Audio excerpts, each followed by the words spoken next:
Hi everybody, welcome to the Farm and Country Podcast. My name's Adam. Today is Friday and we've got some great stuff to talk about today.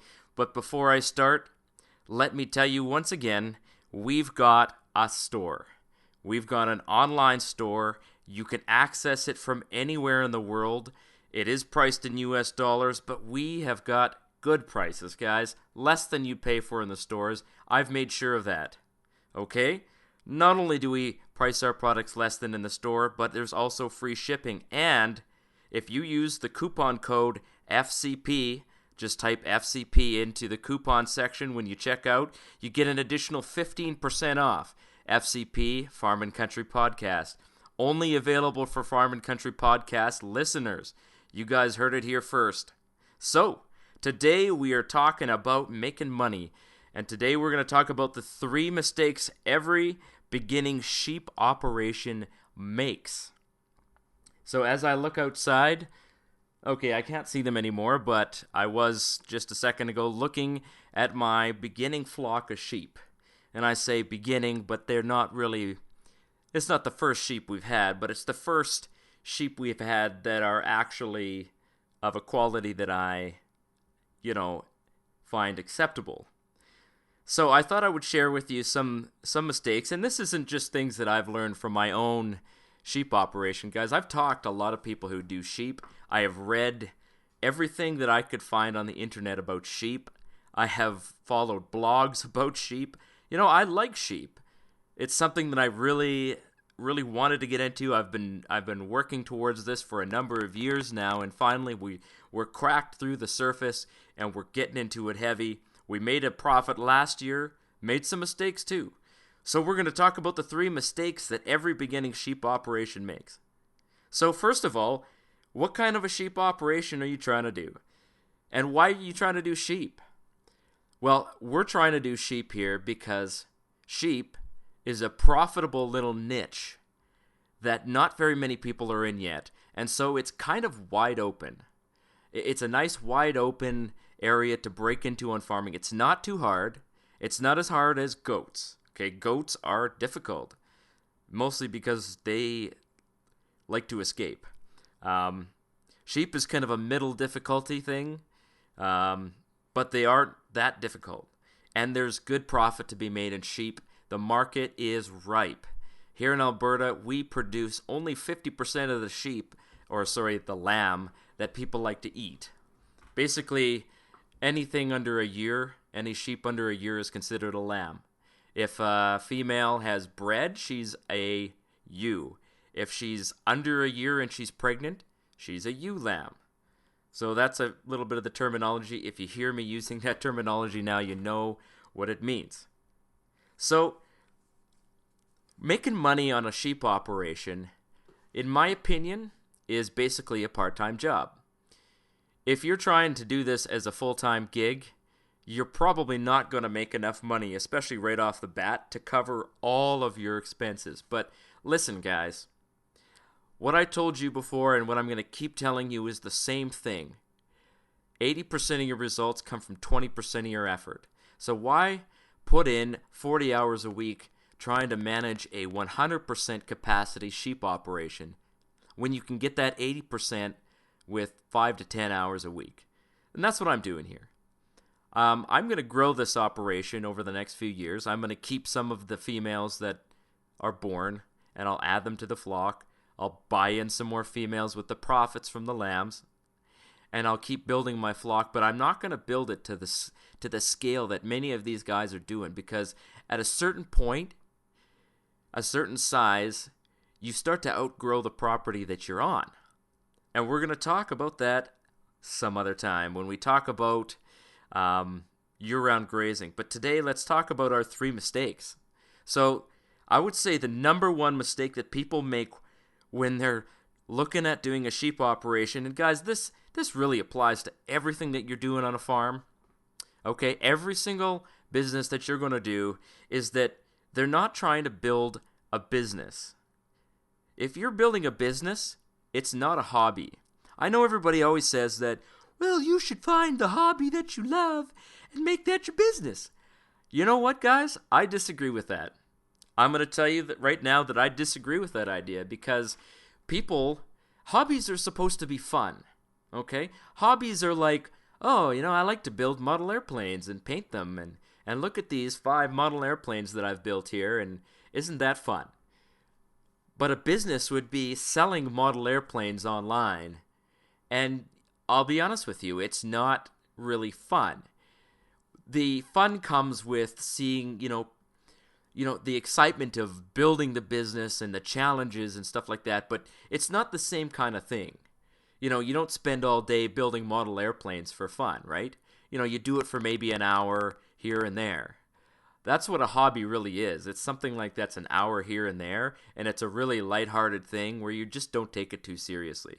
But when you're starting a business, you have to take it seriously. You have to look at this thing and say, I am going to turn a profit. And if I don't turn a profit, then something is going to have to change. So when you're when you're doing a hobby, you go out and you buy all of these things and you're like, "Oh yeah, I'll buy the most expensive glue for my airplane." Or I guess for sheep, people would be like, "Yeah, I'll build this giant barn because, I want my sheep to have a place to live. For some strange reason, I think that sheep need a roof over their head when really they don't." See, that's what a hobbyist does. Okay, a hobbyist is not building their business with profit in mind. They're just building it for fun.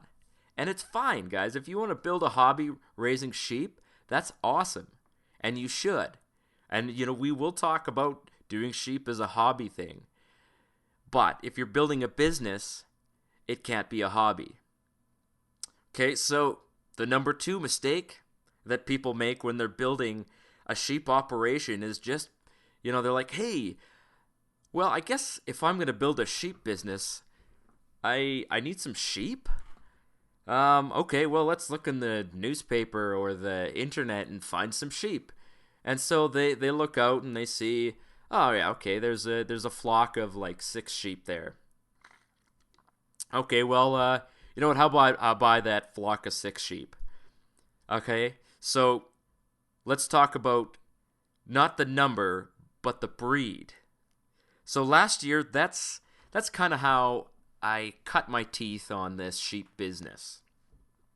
Last year, we were hobby farming with sheep. This year, we're stepping up to commercial. And you know what? That's not a bad way to go. Start with the hobby farming and step it up to commercial once you know how to master the basics. Once you can keep an animal alive and you can manage their basic needs, then you're ready to scale up to a commercial-sized operation. And any operation can be commercial-sized. It's just that you have to be thinking profit. You have to be thinking, I will cut my expenses. I will maximize my income. And the way to do that is not just going out and buying any old sheep. And this is kind of what I did last year.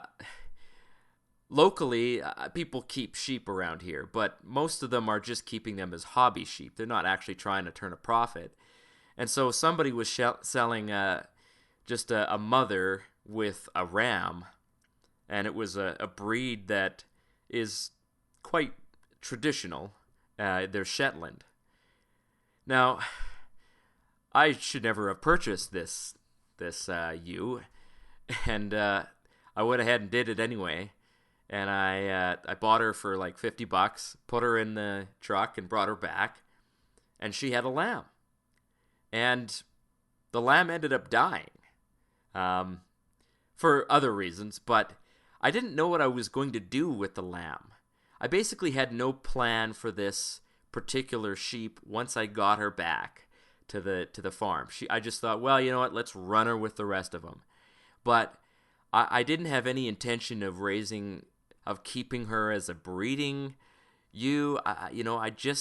She wasn't the kind that I wanted. She didn't have big enough lambs with, the right kind of breeding stock. And it was not a situation where I was thinking about profit. I was just like, you know what, I need some sheep, so let's get some sheep out here. And then I went and bought some sheep, and then they turned out to be crazy. So don't do that. I would recommend, if you're going to buy a few sheep to cut your teeth on, buy a few commercial breed sheep. And commercial breeds are Suffolk, Katahdin, Cheviot. There's a few really good commercial breeds. Let me think of Arcot, Rideau Arcot. I know that's French and I pronounced it wrong. Rideau Arcot is how it's supposed to be pronounced, but everybody calls them Arcots because we're Albertans and we don't speak French.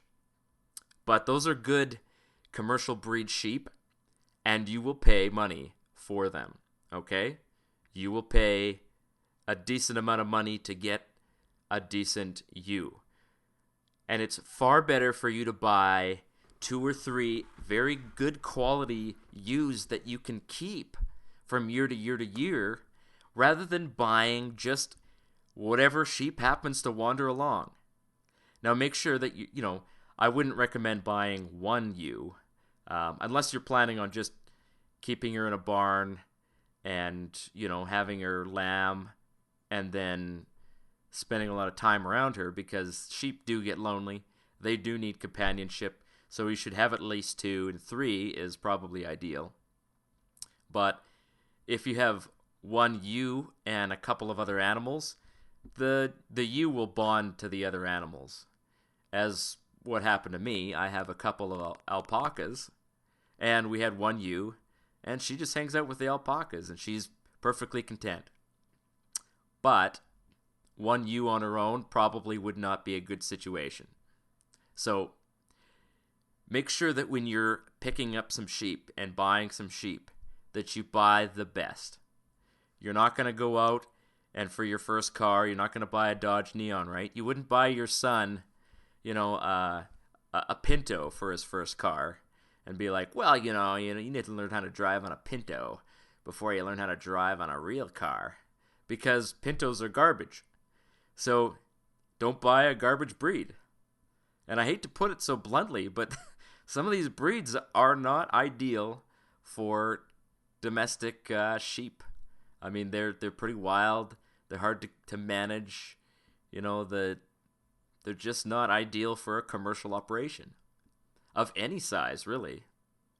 The ideal sheep breed would be something that is a good mother, is docile, trainable, and produces good-sized lambs with good quality meat. That's basically what you're looking for in your first flock. And it doesn't matter whether you have 600 sheep or 6 sheep. They should be the same quality. You just scale up once you start learning how to manage 6 sheep. So, all right, the last thing that we talk, the mistakes that people make when they're starting a sheep operation. Number 3 is they're not planning on using the best marketing. I don't know how many people sell their animals at auction. I know there's a lot of auctions around where I'm at. And auctions are, they're a place that people go to buy basically an animal that they're planning to slaughter. Not many of the animals that head to the auction are good breeding stock. Sometimes they are, and a lot of farmers, if they're trying to get rid of, some of their breeding stock in a hurry, they'll head to the auction, and you might find some good quality sheep in there at the auction, but it's just not the best place to sell an animal.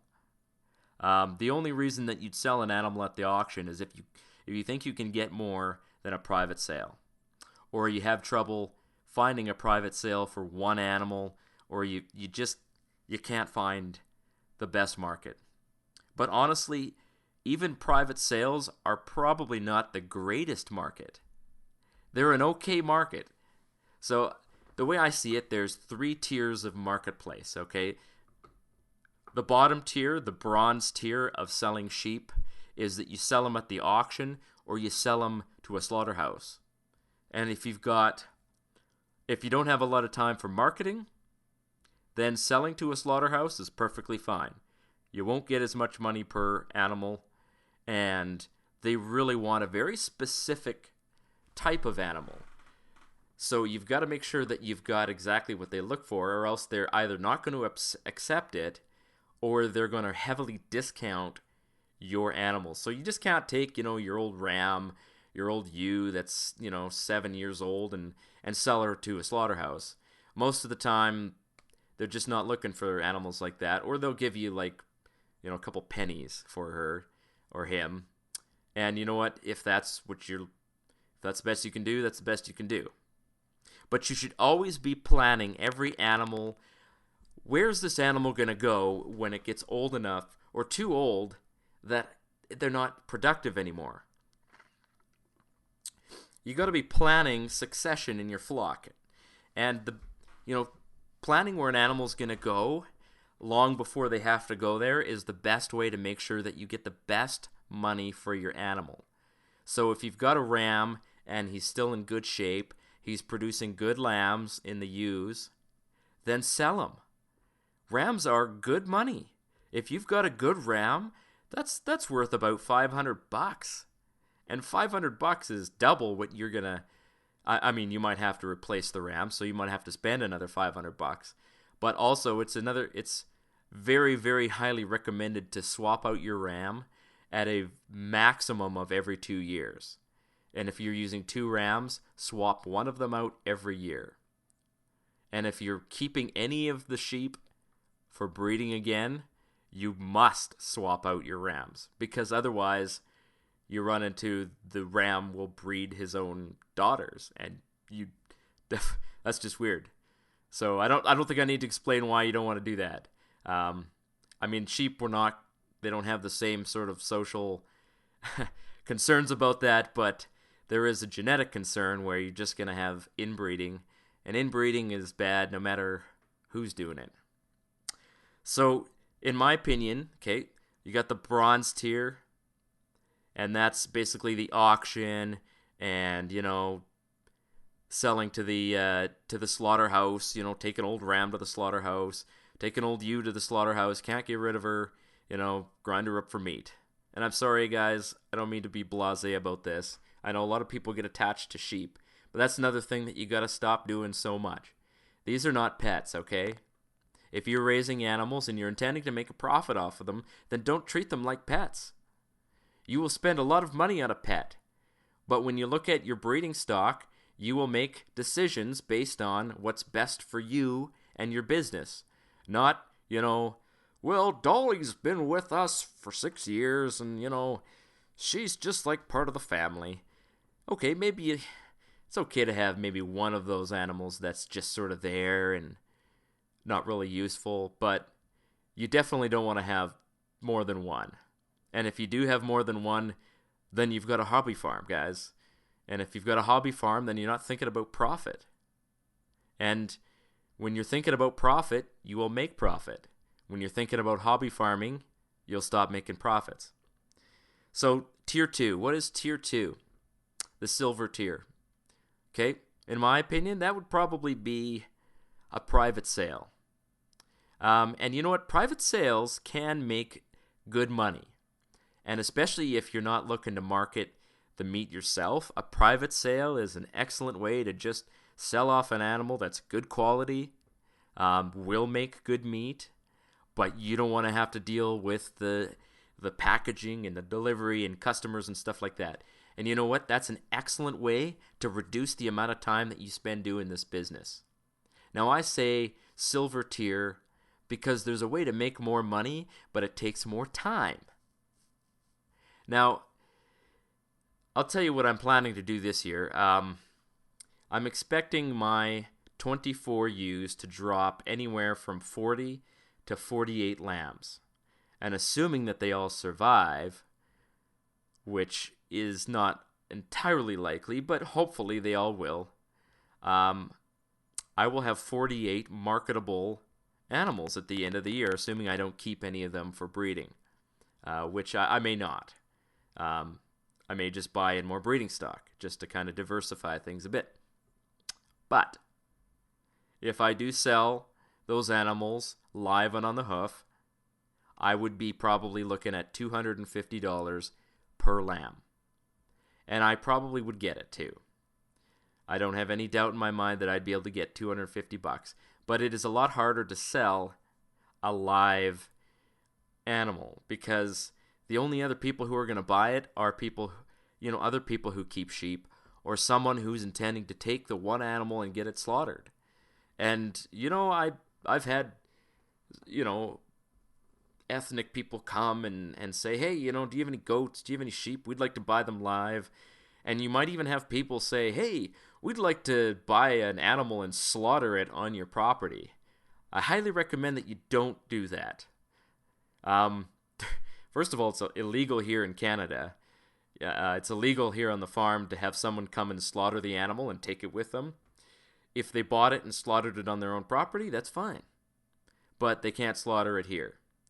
And I don't know that I've ever had anybody actually directly ask me that, but I know I would say absolutely not.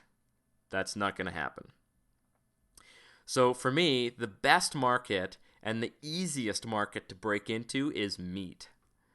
And I can sell a whole lamb very easily. Very easily, and I can make good money on it.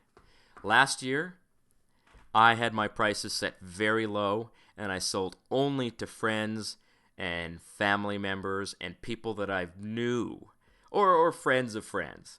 And I gave them a good break on the price. All in all, I probably made the $250 a lamb net profit that I would have made if I'd sold them live. It did cost me more time and effort, but this is the model that I've elected to take. So I will take my animals to the butcher again. It costs me around $80 for each one to get them slaughtered, cut, wrapped, and frozen. But people love lamb. Now, you might not love lamb. And if you don't love lamb, then why do you want to raise sheep again? I don't know. I mean, I'd never eaten lamb before, but when I tasted it for the first time, I was hooked. And we have pretty much eaten an entire lamb to ourselves this year. And I can tell you that every year from now on, I'm keeping 2 of my lambs back for just me and my family. Because they are delicious. They're delicious and I want to eat more of them. Especially the ribs. The rack, wow. Man, I'm getting hungry just thinking about it. So, that's another, it's a good way to get meat in your freezer and to sell meat. Now, there's some considerations. If you're planning to market to the end consumer, you need to know what the prices are of lamb in your area. You need to decide, hey, where am I going to sell into? So ideally, there would be some large population of people, and it doesn't have to be like 1 million people. It could be 10,000 people. If you've got 20 lambs, 10,000 people, you'd probably sell them all. There are people who love lamb just hiding all over the place. I was amazed at how many people come up to me and say, oh, I heard you had lamb. Well, put me on your list. And I even had people like arguing over who was like first in line. I mean, that's how open this marketplace is, at least here in Alberta. I mean, depending on where you are, you might have more or less people who eat lamb. Oh, by the way, guys, it's not just, Middle East people and Arabs and stuff like that who love lamb, but those guys, they do like lamb. The Dutch eat a lot of lamb. People from Europe eat quite a bit of lamb. People from New Zealand eat a lot of lamb. Australia. So, I mean, think outside the box when you're marketing. And when I'm marketing my lambs this year, I fully expect that an ad on Kijiji will sell every animal. So I'm going to have a few challenges when I start marketing my animals. The number one challenge will be getting them to the marketplace and making sure the butcher has enough space to accommodate all the animals that I need. So I may have to change who's doing the butchering. That's fine. There's lots of butchers around here. It's mandatory by law here in Alberta that the animals have to be inspected. They have to be inspected before they're sold. And there's 2 different types of inspection. There's provincial and federal. Provincial inspection means you can sell it anywhere inside the province Federal means you can export it. So if it's only provincially inspected, somehow the magic meat fairy does not grant that meat the magic properties. And if you couldn't tell, I'm being sarcastic because this is a stupid system, but it's the way it works. You can't sell it outside of the province, and you definitely cannot ship meat by mail. I've actually had people ask me that, and I'm like, no. How would that even work? Do you gonna bring a refrigerated mail truck here? Or... So you're gonna get lots of weird people asking you strange questions. Just be prepared for that. But in the end, I'm gonna also need space to keep all of the sheep that I sell. So basically what I'm going to have to do, and I mentioned this before, but we are building a basement underneath our home. Right now, our house could not accommodate any kind of freezer space except for what we've got already. I have 4 deep freezes, and when I got 7 lambs filled 4 deep freezes. Okay, they weren't big deep freezes, though. Some of them were quite small. But you are going to need freezer space for all of your lamb. And if you don't have freezer space, you'd better be prepared with customers who will buy them on the spot the day that they're ready to go, which is a good option, by the way. You just have to plan it well in advance. You got to say, okay, everybody, you know what? Post it on Facebook. Be like, all right, we're taking these lambs in on, October the 10th. October the 10th, and then October the 15th, we're going to pick up the meat, and we're making our deliveries. So pre-order now.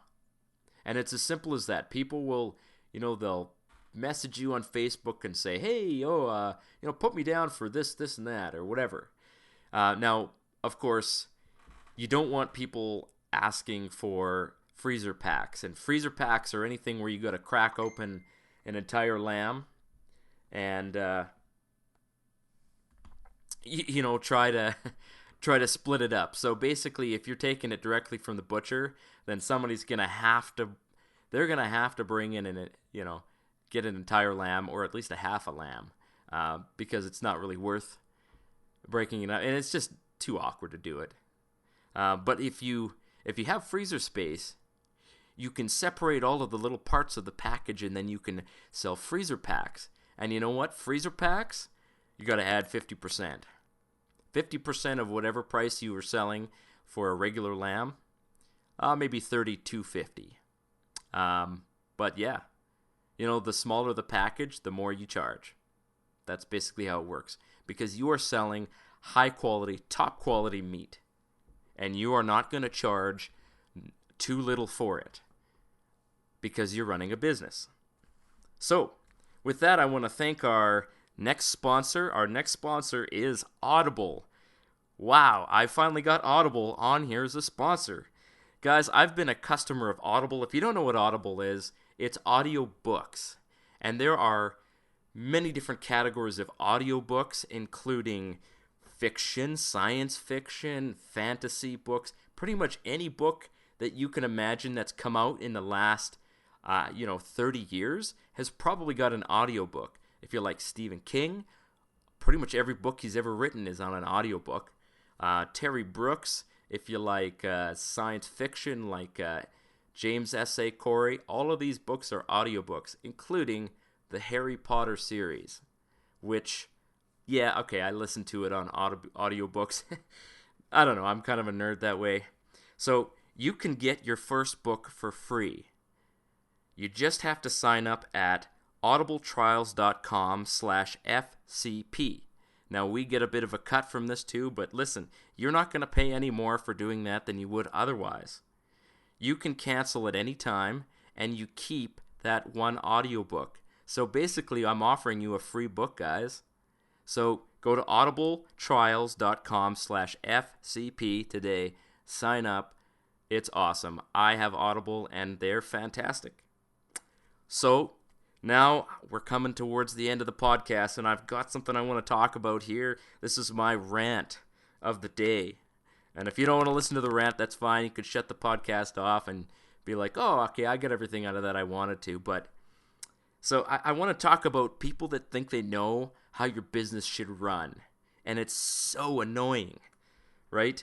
You, there's always the risk that when you talk to somebody about your business idea that they're going to start telling you, oh, well, make sure you do this, make sure you do that, make sure, because ultimately people believe that they're, giving you good advice, but really what they have is this gigantic nose that wants to poke into your business. And when I'm telling people, I'm doing sheep, 99% of people are like, oh, cool, how do you do that? And then I can explain to them how I'm doing it. But the worst thing is when you're telling somebody who already does or has experience with doing something similar, and they're like, oh, well, make sure you have this, make sure that you trim the hooves on those sheep, when in reality, hoof trimming is not necessary.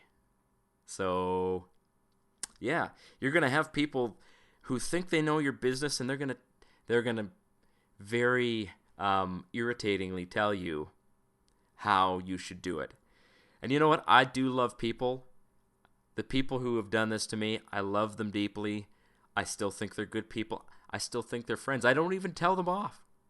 But I'll be honest with you, I'm not taking your advice, my friend, because just because you grew up on a farm 40 years ago does not make you an expert in raising sheep or any other thing that I'm trying to do right now. So, thanks for that, but no thanks. Well, then you'll have people that are like, they're discouraging you, and they're like, well, you're not going to make any money doing that. I heard that raising sheep, there's no money in sheep. I've actually had people tell me that. They're like, there's no money in sheep. And these were family members who knew nothing about sheep. And I was like, but you don't know anything about sheep. So how do you know there's no money in sheep? How do you know that? Please, enlighten me. Show me the little figures that you came up with to tell me that there's no money in sheep. Because I don't believe you. When you tell me that you think there's no money in this, I just don't believe you. Because there are thousands of people out there doing it. It would be like if I said, there's no money in working at a company. Working for an oil company, there's no money in that. Well, of course there's money in it. There's millions of people doing it. So obviously, if millions of people are doing something, there must be a benefit to it. And if thousands of people are raising sheep and they're not working any other job, or they're happily doing it, there obviously is some profit in it. But don't listen to those people. There are going to be people who are just discouraging you, and they're even blasé, like, oh, great, you're raising sheep? Great. So, anyway, and then they'll start talking about something else, and they don't care. Because a lot of people just don't care about other people. And it's sad, right? And a lot of people, they speak to people, and they want to tell you about themselves. They want to tell you how awesome their life is, or how terrible their life is, and they want you to have pity on them. Now, I'm not telling you to reject these people outright. I'm not telling you to stop being friends with somebody if they are discouraging you. But don't take it to heart. I am telling you that there is money to be made in sheep, and that is a fact. I have spoken to people who are making money in sheep. I have mentors who are making money in sheep. I've visited sheep farms, and these guys are making money. And it doesn't matter if your business is sheep, or if you're looking to do some cows, bottle calves, if you're looking to do feeder sheep, there is money to be made. Pretty much anything that can be sold profitably if you do it right. And every Friday, guys, we're going to be talking about one new business thing. And it might be structured in the way that I did today, like 3 mistakes that you make when doing this kind of business. 3 things to think about when starting this kind of business, or a market garden or something like that. It's going to be structured like that just because there's so much to talk about that I can't possibly cover every aspect of a topic in one podcast. But every Friday, expect that. And I know that you will succeed with these ideas, because I am not getting these ideas from my own brain, guys. I didn't dream this up last night. I am looking at the people making money doing these things. And if they're making money, you can make money too. And if you want to quit your job, you can build up to that. If you're looking to do it as a side hustle, that's also good too. I mean, everybody could use an extra $500, $1,000 a month. There's no reason why you couldn't make extra money off of land, property, or knowledge that you have. If you own land, you can make money off of it. It might take some time, but you can do it. And we're going to help you. So with that, guys, that's it. This has been Friday. I believe this is episode 12. I didn't even say which episode it is because, quite frankly, I didn't write it down. But I hope you got something out of that. Tune in next time. It's going to be Monday. We're going to talk about a topic that I haven't chosen yet, but it's going to be good. We're getting better and better with every day that we do this. And with that, good night.